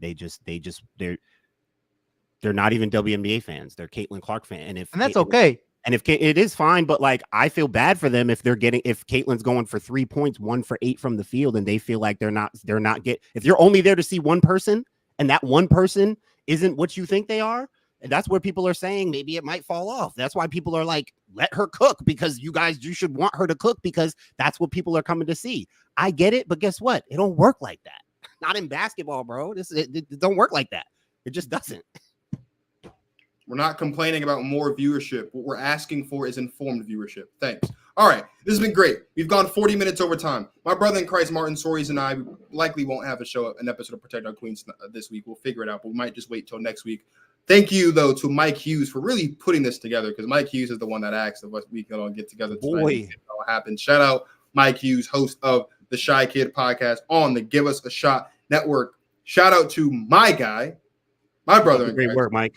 Martin Soares, one half of the great Protect Our Queens podcast, also presented by the Give Us a Shot Network. Thank you all for watching. This was a blast. This was, I think, this one was better than the draft episode we did. This is great. Hopefully we can do a little bit more of these, especially as the playoffs gets around. Feel free to drop a like, subscribe, leave a comment, subscribe to the Give a Shot Network. There's 8 shows that you can tune into, content ranging from hockey, women's basketball, NBA basketball, football, baseball, whatever, all wrestling, whatever you want, it's here for you. Follow the Give a Shot Network on Instagram at Give Us a Shot. Follow the Shy Kid podcast at theshy.kid. Follow Protect Our Queens at @ProtectOurQueens_. We will see you all when we see you all again. And as I always say on Protect Our Queens, for my guy Martin Soares and my other guy Mike Hughes, this is Marcus of the Protect Our Queens podcast signing off. Thank you guys for watching. And as always, you guys go enjoy yourselves some women's basketball.